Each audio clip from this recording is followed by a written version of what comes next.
CSS nkulamusizaako nnyo mukwano gwange yonna gyosinza obbanga otuwuliriza mbakulisaayo nnyo mu gganda lya weekend mwebale gyonna gye mutuusaako engalo kansuubire nti buli muntu bimugirambulidde bulungi olunaku olwaleero nno gy'otabadde embeera ng'egaze oluvannyuma lw'ebibaddewo ebigenda mu maaso mu ggwanga ne ba diplomatic okuva mu ggwanga erya Germany kaakati nno bireesewo akavuyo mu ggwanga era kirabika diplomatic ties zandibanga zamaze dde okuttatanyizibwa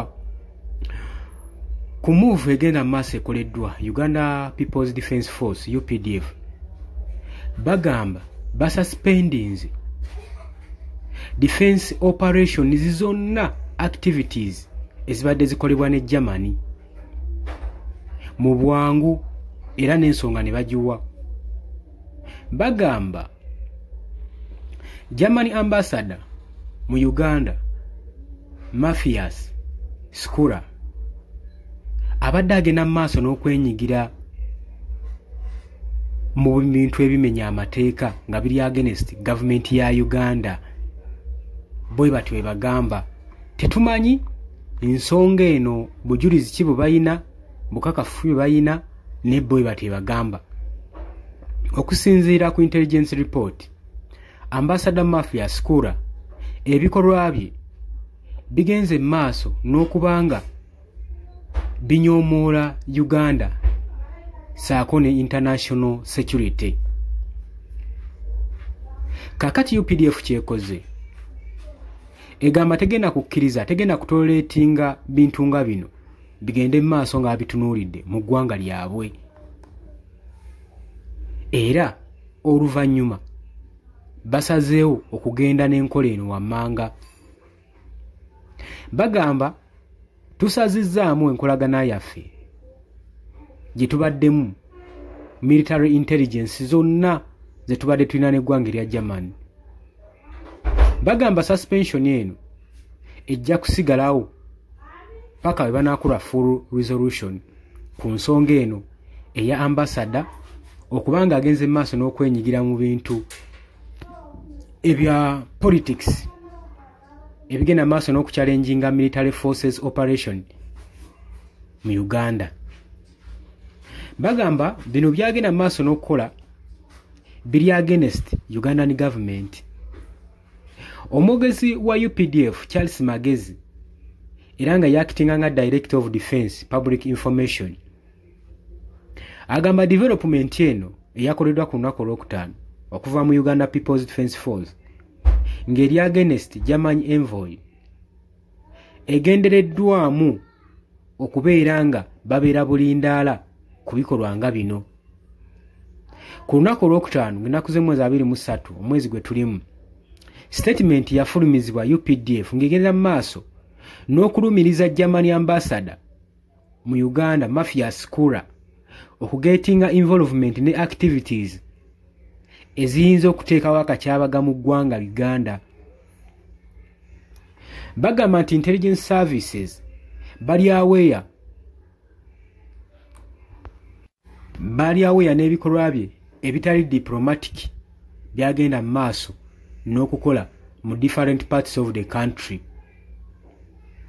agambye mbu akaseera akayise bingi bibadde bigenda mu maaso naye kaakati tugenda mu maaso n'okubirwanako UPDF yegamba bagamba nti kino kye yakoze kittattana Vienna Diplomatic Convention eyaliwo mu 1961 eno nno nga regulatinga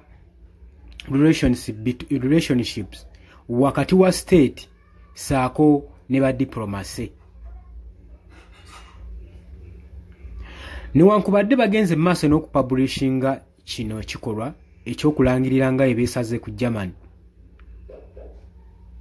bagambye nti nno publication eno eyinza obutatuuka ku ambassador Matthias Skura okusobola okulaba nga akomentinga ku nsonga eno naye ambassador Skura yalabiddwako mu public ne European Union diplomats nga basinkana President Museveni nga basinkana muganda wa President Yoweri Kaguta Museveni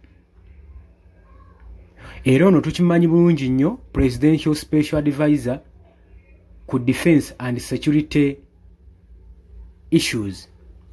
General Salim Musale bwe yabadde mu kibuga eggulu ng'asisinkana ba diplomatic bano, ka vidiyo akatambudde kagetinze valiyo nga kali wakati wa Mafia Skura saako ne bannamawulire ne munnamawulire Andrew Mwenda, kagetinze vayiro ku lunaku olwokutaano.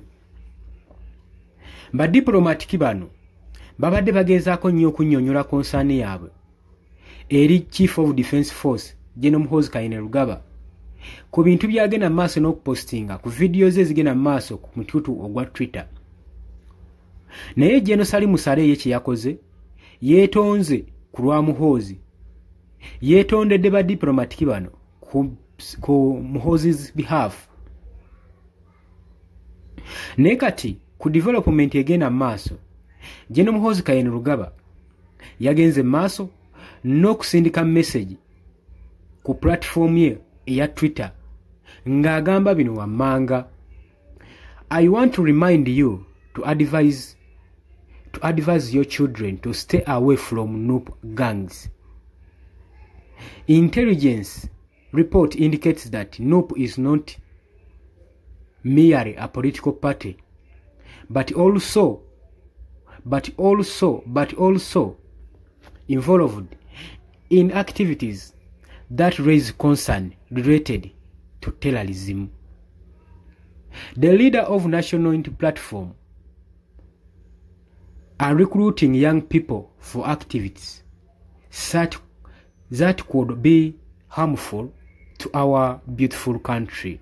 Please take steps to keep your children safe and informed. Kabobi is a rebel. Read the statement. General Muhoozi Kainerugaba newankubadde ba diplomatic bano ensonga yabadde batutte eggulu kwemulugunya mu statements ze zagina maaso n'okupostinga ku Twitter, bwe babadde nga bali mu kwetonda ate agenze mu maaso n'okuteekayo posti endala ng'era alabula ba diplomatic abasinkana Robert Kyagulanyi Ssentamu oba basinkana ekibiina kya National Unity Platform ng'agamba njagala okujjukiza n'okwadvisinga abaana bo.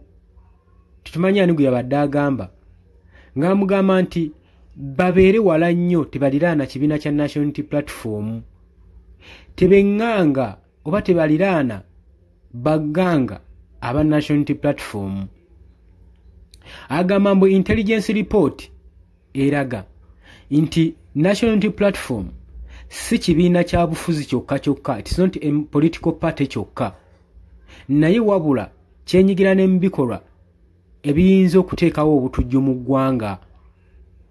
Era n'agamba nti nno omukulembeze w'ekibiina kino ekya National Unity Platform Robert Kyagulanyi Ssentamu agenda mu maaso n'okurikulutinga abaana abato ng'abateeka mu bikolwa weebiti ebiyinza okubeera nga biteeka obulabe ku ggwanga Uganda, ku nsi yaffe eno ennungi. Era n'agamba kyensaba muteekinge step eri abaana abo basigale nga bali safe ate nga bali informed. Kabobi is a rebel. Muyeekera yawunzisa agamba Bobi Wine muyeekera. Kakati bino ebintu nga bino bikulaga obunafu bwa gavumenti yaffe, bukulaga obunafu bwa institute enamba eya Uganda People's Defence Force. Kyokka baakamendinga wano UPDF Amendment Bill eya Museveni gyakakasa obulungi nti eneyagala promotinga mpisa mu UPDF. Kyandibadde kikolebwa okubanga batandika okudisciplininga nga General Muhoozi Kainerugaba ate bagenda mu maaso nakwokya, ekikulaga nti nno biiru yali terina mulamwa, yali against National Unity Platform. Kino kikulaga bulazi kubanga bano beemulugunya, naye nga beemulugunya ku nsonga ezigenda mu maaso. Muhoozi Kainerugaba zagenda mu maaso n'okutweetinga ku social media. Tewaliwo nsonga ndala. Ensonga yali nti tugenda mugambako nga Salim Musale yagamba, naye tetwalabyewo any action yakolebwa. kakati wenjogerera Uganda UPDF erangiridde nga weesazeeko tayizi zaayo ezikwatagane ku nsonga za security n'eggwanga erya Germany. Era bagamba security ne intelligence services emyezi gyonna egiyise bazze bakwata abaana, bazze bakwata basuspect bangi abali linked ku organization eza rebellion eziyinza okukosa eggwanga, abagenda maaso n'okukola bomu mu public places, saako ne economic sabotage okugeza nga okukyankalanya electrical infrastructures, power line mu bitundu ebirala ebyetoolodde eggwanga mu Central Uganda. Naye twawulirako nga bagamba ekitongole kyali mu transfers nga umeme egezaako transferringa office oba activities eri ekitongole ekyayaka. Era ne batusuubiza naligamba amasannyalaze gagenda kubanga gakyankalanamu.